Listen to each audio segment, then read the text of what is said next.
Oke, selanjutnya kita masuk ke part 2. Kita awali dengan membahas apa itu prosedur penelitian.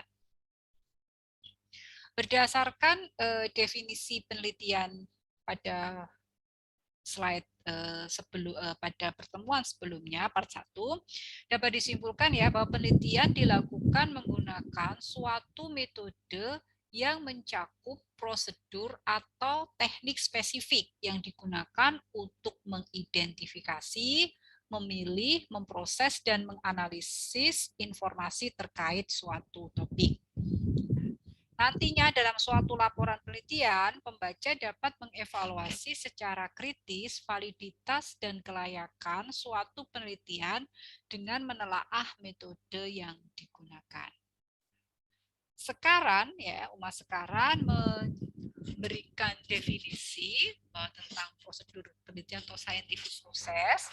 Itu adalah scientific process focus on the goal of problem solving and pursues a step by step logical, secara logis, organized, terorganisir, and rigorous methods, yaitu metodenya ketat to identify problems, untuk mengidentifikasi masalah, gather data, mengumpulkan data, analyze them, menganalisis, and draw valid conclusion. Jadi menarik kesimpulan yang valid dari situ.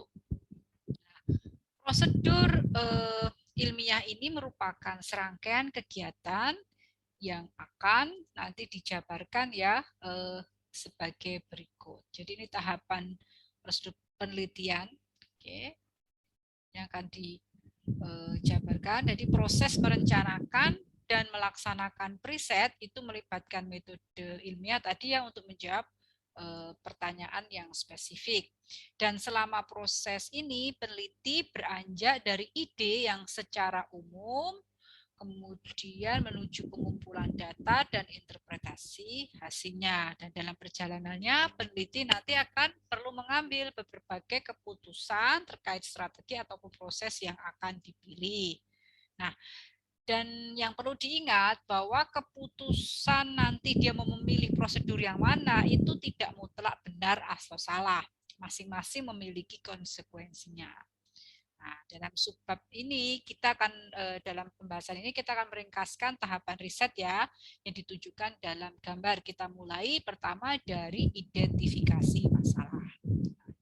Langkah awal dalam penelitian adalah menemukan ide riset atau topik. Nah, di sini sarannya adalah peneliti mengambil topik yang secara pribadi ia tertarik. Karena apa? Karena proses penelitian itu panjang, menantang. Kalau dia sudah nggak tertarik, misalnya ikut arahan dosennya saja, sedangkan dia nggak ada minat, maka dia akan merasa bosan dan mudah menyerah sebelum penelitiannya berakhir. Kemudian pemilihan topik ini juga sebaiknya secara umum dulu untuk mengarahkan kita pada tahapan selanjutnya yaitu studi literatur. Jadi secara umum misalkan Anda tertarik dengan pengukuran beban kerja misalkan atau pengukuran identifikasi postur, itu saja secara umum. Tapi Anda belum tahu nanti mau postur yang apa, beban kerja di departemen yang mana, pakai metode apa secara spesifik dan sebagainya, itu mungkin belum menemukan secara fix. Gak apa-apa, itu baru topik secara umum, lalu kita banyak baca, melakukan studi literatur, baru nanti ketemu, kita persempit topiknya. Tahap 1 dan 2 di sini tuh nanti ini ya kajian pustaka ya maksudnya itu berlangsung iteratif, artinya berulang. Jadi studi literatur kemudian balik lagi ke identifikasi masalah sehingga nanti baru terakhirnya kita mengerucutkan menjadi perumusan masalah setelah kita cukup melakukan kajian. Nah, ini kajian ya. Kajian pustaka ini adalah bagaimana kita mengkaji literatur suatu bidang yang akan kita ambil tadi ya topiknya, sehingga kita tuh familiar dengan topik yang tidak disebut, serta nantinya dapat mengidentifikasi variabel-variabel dan menemukan jawaban yang dicari.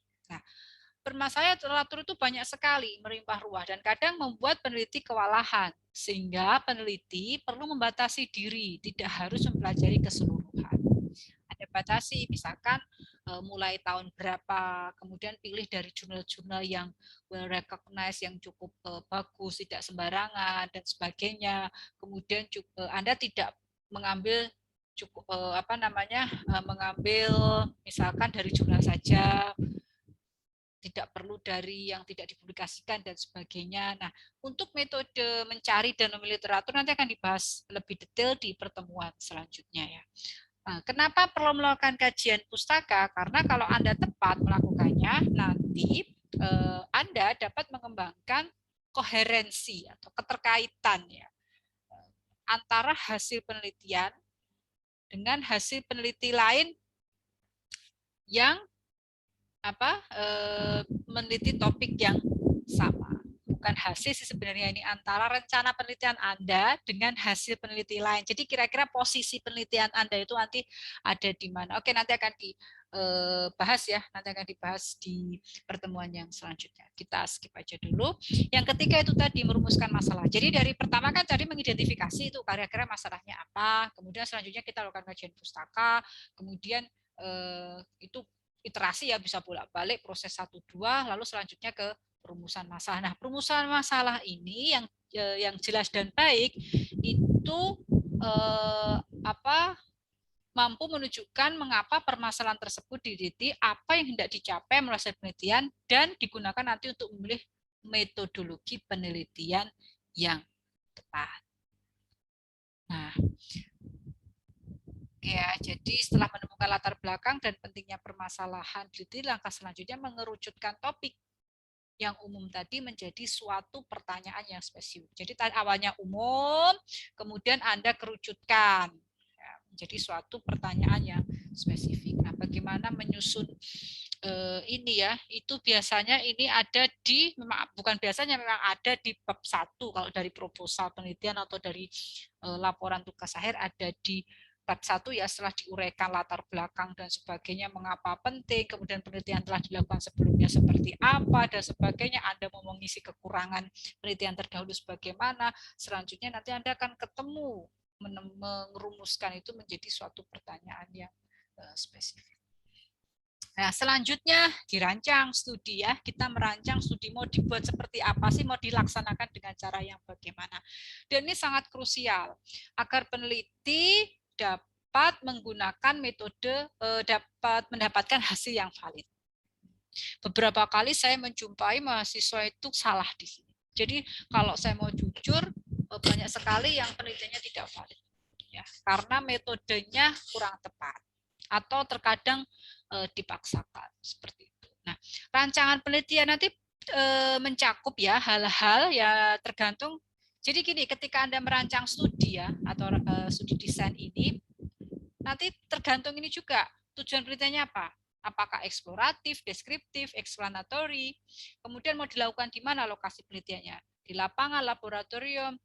Dan kalau untuk mahasiswa UKI Gresik ini, saya kira nggak ada yang di laboratorium, sejauh ini belum pernah saya ya menemukannya. Tapi zaman saya kuliah dulu, penelitian banyak dilakukan di lab. Ya, mungkin karena keterbatasan sumber daya juga saat ini. Lalu keterlibatan peneliti, apakah secara umum kalau untuk mahasiswa S1 itu keterlibatan peneliti masih penuh full. Tetapi kalau sudah penelitian berbasis mungkin eksperimen dan sebagainya, itu peneliti kadang tidak terlibat. Nanti ada tim lain yang melakukan penelitian. Penelitian merancang saja seperti itu. Lalu prosedur mengukurnya bagaimana, strategi samplingnya seperti apa, itu dimasukkan ke dalam rancangan studi. Kemudian horizon waktu, mau di penelitiannya mau dilakukan satu kali ngambil selesai atau mau dilakukan sampai beberapa kali atau beberapa periode waktu, itu namanya longitudinal. Bagaimana mengumpulkan datanya, apakah menggunakan kuesioner, pengamatan, atau itu tadi dengan eksperimen, wawancara dan sebagainya. Lalu nanti rencana analisis datanya mau seperti apa, itu dimasukkan dalam studi desain. Nah, tetapi perlu diingat, nah saat merancang itu perlu diperhatikan apakah metode itu valid ya, dapat dikerjakan ya, Anda dapat dikerjakan dan dapat dikendalikan atau manageable. Ya, biasanya semakin rumit semakin bagus ya, validitasnya biasanya semakin bagus, tetapi kadang kita nggak sanggup resource-nya dan sebagainya.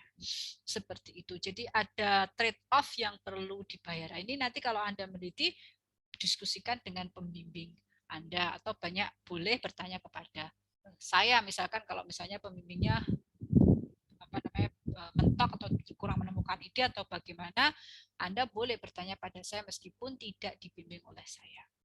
Nah, yang kelima adalah jadi setelah studi desain, maka tahapan berikutnya mengumpulkan data. Nah, mengumpulkan data ya, lalu selanjutnya diolah data menggunakan metode statistik yang sesuai. Kemudian dipaparkan ya data itu secara deskriptif, gambar, tabel, dan juga dengan statistik yang lain, statistik diferensi jika diperlukan. Oke. Untuk membuktikan hipotesis, misalkan penelitian Anda ada hipotesisnya. Adapun untuk metode statistik dalam penelitian itu nanti akan dibahas di pertemuan-pertemuan selanjutnya. Dan itu tadi, yang terakhir adalah pelaporan. Ingat ya, science karakteristiknya ada publikasi tadi, yaitu ada keterbukaan pada umum. Ada pengujian diuji secara umum, sehingga peneliti perlu melaporkan proses penelitiannya melalui laporan. Kalau Anda meneliti A, yang memuat apa yang telah dikerjakan, hasil penemuan, dan bagaimana hasil tersebut diinterpretasikan. Nah, pelaporan ini bertujuan pertama agar hasil penelitian menjadi bagian dari pengetahuan umum. Orang dapat melihat sumbangsi Anda seperti apa, dan dia bisa meniru apa yang Anda kerjakan, atau penelitian Anda ini bisa menjawab pertanyaan atau menghasilkan penelitian baru ya. Jadi itu adalah karakteristik sains. Oke, selanjutnya adalah jenis-jenis penelitian. Nah, jenis-jenis penelitian di sini akan dibedakan. Pertama, berdasarkan tujuan. Kedua, menurut teknik mengumpulkan data. Dan ketiga, menurut metode analisis. Menurut tujuan itu ada 4 ya, eksploratif, deskriptif, korelasional, dan kausal atau explanatory. Oke, kita mulai dari eksploratif. Nah, studi eksploratif ini fokusnya adalah menemukan ide dan insight atau wawasan pada suatu permasalahan yang dia belum memiliki gambaran atau definisi dengan jelas atau belum pernah diteliti sebelumnya. Jadi teorinya bisa jadi belum ada atau belum cukup kuat, kemudian ingin dieksplor.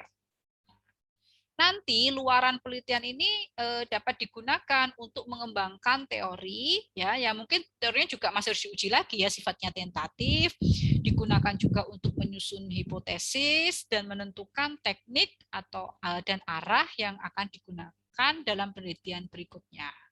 Nah, ini contohnya eksploratif, misalkan studi eksplorasi ya, penggunaan aplikasi grafik berbasis audio untuk orang buta. Ini penelitian, ini tulisan saya bersama kolaborasi saya dengan teman yang mengembangkan aplikasi ini. Kebetulan saya sebagai penulis kedua ya, jadi saya membantu menulis manuskripnya, tapi ada penelitian beliau. Mengeksplorasi ya, karena memang belum pernah dilakukan sebelumnya, jadi kita berusaha eksplor, bisa nggak sih kalau kita kembangkan aplikasi yang untuk orang buta, yang dia dengan mendengarkan nada dia bisa memprediksi ya titik-titik di sumbu X dan sumbu Y berdasarkan nada. Kemudian contoh penelitian lain eksplorasi adalah bagaimana eksplorasi penggunaan tool dan teknik dalam pengendalian kualitas untuk pengembangan produk. Jadi sebelumnya kan ada penggunaan tool pengendalian kualitas, misalkan Seven Tools ya, ini Seven Tools, kemudian itu biasanya digunakan untuk pengendalian kualitas. Nah, bisa nggak sih tools tadi digunakan untuk pengembangan produk? Adapun penelitian deskriptif itu bertujuan menggambarkan fenomena yang ada, yang berlangsung saat ini atau saat lampau. Nah, tidak seperti penelitian eksploratif, deskriptif ini telah direncanakan dan terstruktur dari awal, sehingga informasinya nanti dapat disimpulkan untuk dapat digunakan untuk menggambarkan suatu populasi. Misalkan analisis resiko ya, keluhan otot rangka menggunakan metode tertentu saat proses pemanen ikan di tambak Manggarai Gresik. Kemudian pola distribusi pengantaran barang kurir ya, JNT, JNE dan sebagainya di Kota Gresik. Kemudian penelitian yang ketiga menurut tujuan adalah korelasional. Nah, penelitian korelasional merupakan penelitian kuantitatif yang dia fokus untuk menentukan adanya hubungan korelasi ya, hubungan di korelasi, asosiasi atau interdependensi, adakah saling berhubungan satu sama lain dua atau lebih variabel suatu keadaan atau fenomena. Misal hubungan antara tingkat kepuasan pelanggan, apakah kalau pelanggan yang puas jujur nanti akan berkorelasi dengan besarnya simpanan masyarakat di bank. Saya sebut aja misalnya Bank BNI, wilayah Gresik spesifik. Atau hubungan pengetahuan APD pelindung diri ya, apakah dengan kepatuhan penggunaan APD pada pekerja tambang batu pasir. Seperti itu. Jadi apakah kalau dia memiliki pengetahuan menggunakan masker, menggunakan alat bantu, terus nanti dia akan patuh menggunakannya, ini korelasi. Kalau penelitian korelasional terbatas mencari hubungan, jadi sekedar berhubungan ya A berhubungan dengan B, tetapi itu tidak bisa menjelaskan A menyebabkan B atau B menyebabkan A. Nah, untuk menghasilkan itu maka penelitiannya harus bersifat lebih mendalam. Itu disebut dengan penelitian kausal atau explanatory. Artinya penelitian ini bertujuan nanti menemukan ya mengapa dan bagaimana dapat terjadi hubungan antara dua variabel dalam suatu situasi atau fenomena. Jadi penelitian ini berupaya mencari hubungan sebab akibat dengan menyelidiki sejauh mana variabel yang menjadi sebab dapat menjelaskan ya variabel yang menjadi akibat atau efek. Nah, dalam penelitian ini juga nanti dapat bersifat prediktif. Artinya kita akan mencari faktor yang nanti dapat digunakan untuk memprediksi terjadi suatunya fenomena. Atau dengan kata lain, kita menentukan sifat hubungan antara variabel penyebab dan efek yang akan diprediksi. Contoh, misalkan model peramalan konsumsi bahan bakar premium di Indonesia dengan regresi linear berganda. Ini metodenya kan regresi ya. Jadi peneliti di sini dia itu memprediksi. Jadi konsumsi bahan bakar premium itu nanti akan dipengaruhi faktor apa saja. Lalu yang kedua adalah hubungan antara kontrol diri dengan perilaku konsumtif pembelian gadget pada mahasiswa teknik industri di Universitas Diponegoro. Bisa ini jadi ide Anda untuk meneliti kalau mau. Jadi apakah mahasiswa yang bisa mengendalikan diri itu dia nanti diprediksi dia akan tidak lebih konsumtif kan gitu toh? Apa teorinya common sense-nya seperti itu. Tidak konsumtif ada pembelian gadget. Nah, penelitian jenis ini penelitian kausal. Lalu penelitian menurut teknik mengumpulkan data. Ada observasi, atau pengamatan, dan yang kedua eksperimen. Ya, pada penelitian observasi menggunakan cara survei untuk mengumpulkan data. Ya, biasanya jika dikaitkan dengan tujuan, penelitian ini bersifat deskriptif dan terbatas, hanya dapat membangun suatu hubungan antara variabel penjelas dan variabel respon. Jadi memang biasanya kalau dikaitkan dengan tujuan sifatnya itu deskriptif atau paling banter juga korelasional ya. Jika pengamatan dilakukan menggunakan data masa lalu, maka disebut retrospektif, atau kohort jika dikumpulkan selama masa penelitian disebut prospektif. Jadi kalau ditanya merokok dengan kaitan dengan kanker ini retrospektif. Jadi orangnya sudah merokok duluan, kemudian ditelusuri. Maaf, orangnya sudah kena kanker, kemudian ditelusuri riwayat merokoknya, kemudian riwayat gaya hidupnya yang lain dan sebagainya. Baru nanti kita bisa menemukan oh ternyata kanker berhubungan dengan dia merokok, misalnya seperti itu retrospektif karena nggak mungkin dilakukan prospektif. Kalau dilakukan prospektif berarti bisa prospektif maka orang itu merokok, oh bisa juga sih merokok, kemudian setelah 10 tahun kita kontak lagi ya orang itu, berapa tahun kemudian kita kontak lagi, kita lihat oh ada masalah kesehatan nggak dengan dia dan sebagainya ya itu diamati ya, jadi diamati seiring waktu itu prospektif. Kemudian penelitian jenis eksperimental merupakan penelitian yang murni kuantitatif karena di sini dilakukan kontrol terhadap hal-hal yang mempengaruhi jalannya eksperimen dan penempatan objek atau subjek. Jadi kalau dia menggunakan hewan atau menggunakan material dan sebagainya itu dilakukan secara random ya. Dengan demikian kita bisa dengan cukup confidence, percaya diri bahwa nanti A menyebabkan B. Seperti itu. Meskipun penelitian ini merupakan penelitian laboratorium, namun juga bisa dilakukan di luar laboratorium. Misalkan ya, kalau tadi saya belum memberikan contoh yang observasi itu pengamatan tingkat kecemasan dan kebosanan mahasiswa saat pandemi. Ini kan survei ya, melakukan survei. Kemudian hubungan antara pemberian insentif, komitmen, dan performansi, misal tenaga kerja medis di Rumah Sakit Mabarot Gresik.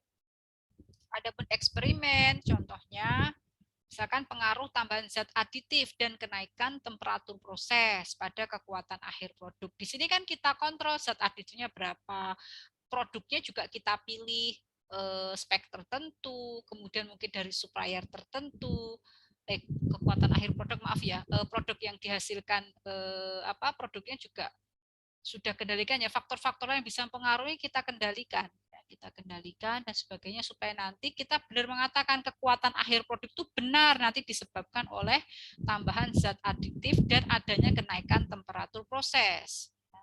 Atau ini pengaruh shift kerja, terapi musik, dan motivasi terhadap beban kerja karyawan. Jadi di sini kita pilih karyawannya, kita usahakan karyawannya itu tidak jauh berbeda antara yang dipilih, baik dari segi mungkin usia, ya tergantung ini, tidak ada yang benar dan salah, tergantung bunyi penelitiannya, batasan dan bunyi penelitiannya seperti apa. Nanti Anda bisa lihat sendiri di di literatur ini bagaimana, tapi prinsipnya kita kendalikan karyawannya mungkin tidak jauh berbeda ya, kondisi awalnya tidak jauh berbeda, lalu diberikan shift kerja saya dari departemen yang sama, kemudian usianya juga tidak terlalu jauh berbeda, atau dipilih secara random dan sebagainya. Kita lihat shift kerjanya bagaimana, terapi musik, lalu motivasi terhadap beban kerjanya. Dia merasa beban kerjanya tambah menurun nggak ya kalau berdasarkan shift, diberikan musik, dan pemberian motivasi seperti itu. Ya, ini nah, suatu penelitian dengan setting yang sama itu dapat dilakukan secara observasional atau eksperimen tergantung strategi penelitiannya. Yaitu tadi, jadi nanti rancangan studinya mau seperti apa. Ya, jadi misalnya gini, ada studi mengenai perbedaan tingkat energi pada mereka yang berolahraga dengan yang tidak berolahraga. Nah, penelitian ini bisa dikerjakan dengan ya metode pengamatan, penggunaan datanya bisa juga dengan eksperimen. Nah, ini nanti tergantung bagaimana merumuskan rancangan studi tadi. Dengan menggunakan desain eksperimen, nanti peneliti membandingkan hasil pengukuran energi pada sekelompok orang yang rutin berolahraga, misal ya dia pergi ke gym, tempat kebugaran, lalu dia ukur orang ke tempat gym rutin, dia tanya, misalnya rutin ke gym seminggu 3 kali, lalu dia ukur tingkat energinya. Kemudian dia pergi ke tempat lain, misalkan yang di tempat lain orang-orang yang tidak banyak berolahraga lah, di situ Anda olahraganya yang kurang dari 1 hari seminggu, Anda anggap itu tidak rutin berolahraga, lalu Anda ukur tingkat energinya. Anda pilih. Nah, ini kan pengamatan. Jadi antara orang yang dia tidak olahraga dan tidak olahraga berbandingkan. Tidak olahraga lalu membandingkan tingkat energinya. Nah, adapun dengan metode eksperimen, yaitu begini, Anda sudah mendesain suatu skenario, Anda memilih subjek dulu, subjeknya ada berapa, Anda pilih misalkan, lalu Anda kelompokkan menjadi 2 kelompok. Tapi subjek itu katakanlah Anda ambil dari orang-orang yang sebelumnya tingkat energinya sama dulu, disamakan dulu jadi tidak jauh berbeda. Lalu Anda bagi jadi 2 grup. Grup pertama dia Anda berikan perlakuan, Anda minta dia olahraga misalkan selama sebulan atau 2 bulan dengan jadwal dan intensitas tertentu. Ini grup perlakuan. Selanjutnya grup kelompok kedua, dia kelompok kontrol. Dia tidak menerima apapun, dia hanya mungkin tidak diberikan perintah atau apapun, lalu setelah 1 bulan atau 2 bulan bergantung pada skenario Anda bagaimana, diukur ya tingkat energi pada mereka yang berolahraga rutin berolahraga bagaimana, pada mereka yang tidak berolahraga seperti apa. Ya, itu ya. Itu contoh studi yang sama-sama ingin mengetahui perbedaan tingkat energi antara mereka yang berolahraga dengan yang tidak berolahraga. Namun skenarionya bisa berbeda. Jenis penelitian yang terakhir menurut metode analisis, yaitu ada dua, kuantitatif dan kualitatif. Nah, metode kuantitatif itu menguji berbagai variabel yang umumnya bervariasi dalam kuantitas, itu ukuran, besaran, durasi jumlah. Nah, alur penelitiannya sendiri sudah direncanakan sejak awal dan tidak dapat diubah lagi. Nanti di sini ya ada perbedaan ya antara kuantitatif dan kualitatif secara lebih rinci ya. Misalkan dari secara filosofinya. Jadi sebenarnya tidak perbedaan metode kuantitatif dan kualitatif tidak hanya dari metode analisis, tapi secara filosofi juga sudah berbeda. Secara tujuan, bagaimana penggunaan teori sebagai acuan, lalu desain penelitiannya dan teknik pengumpulan data itu juga sudah berbeda. Oke, saya kembali lagi. Nah, jadi kalau untuk kuantitatif itu alur penelitian sudah dirancang sejak awal, tidak dapat diubah. Kalau kualitatif kebalikannya, nanti dalam perjalanannya bisa saja peneliti mengubah-ubah ya, mengubah alurnya ya bergantung dengan apa yang dia jumpai di lapangan.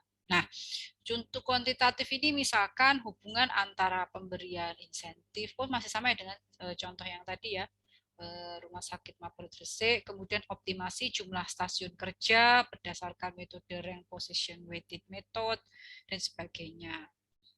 Dalam kalau dalam metode kuantitatif itu prosesnya jenis penelitian ini dapat menggunakan beberapa metode untuk mengukur variabel tersebut dan menentukan misal berapa banyak, berapa besar, atau berapa kuat. Optimasi ini kan berarti berapa nilai optimum kan jumlah stasiun kerja. Seperti itu. Kemudian ini bagaimana hubungannya. Hasil pengumpulan data pada metode kuantitatif itu umumnya berupa skor numerik yang dapat diringkas, dianalisis, dan diinterpretasikan menggunakan prosedur statistik standar. Nah, adapun untuk kualitatif ini sebenarnya saya akui ya untuk contoh kualitatif ini kurang tepat. Penelitian kualitatif itu agak jarang ya di bidang teknik ya bisa saja tapi agak jarang. Sebenarnya penelitian kualitatif ini banyak di bidang antropologi, di bidang sosial yang lain, psikologi juga ada ya ada tapi kalau di bidang teknik ini jarang. Jadi mungkin Anda sementara ini bisa. Jadi kalau nanti tidak ada kuantitatif, tidak ada identifikasi faktor ini bersifat kualitatif ya kita bisa masukkan sebagai kualitatif. Saya kira ini Anda abaikan dulu ya.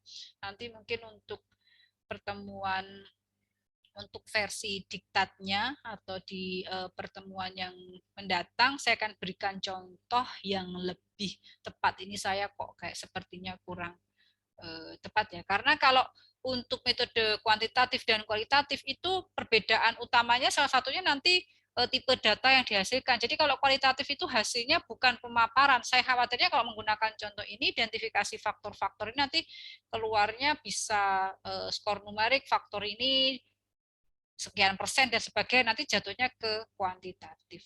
Kalau kualitatif biasanya berupa narasi ya atau diskusi tertulis hasil pengamatannya. Dan pada penelitian kualitatif itu penelitinya itu terlibat langsung, jadi kayak semacam tidak ambil jarak, tidak berjarak dengan dengan responden atau narasumbernya ada interaksi. Sedangkan kalau dalam penelitian kuantitatif harus sebisa mungkin objektif, jadi justru harus mengambil jarak. Seperti itu. Ya, tadi ya dikatakan di sini nih ya perbedaannya. Nanti Anda bisa membaca lebih detail di slide yang saya berikan. Nah, ini ya.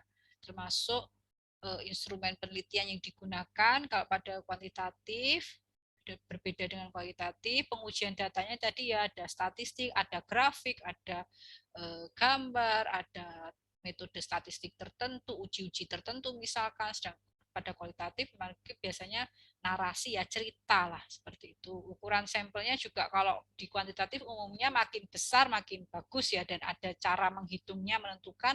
Kalau kualitatif ini sedikit ya dan itu benar-benar bergantung kepada penelitinya sendiri karena dia sebagai salah satu instrumen penelitinya itu. Oke, demikian yang bisa saya sampaikan untuk bab pendahuluan metodologi penelitian. Terima kasih.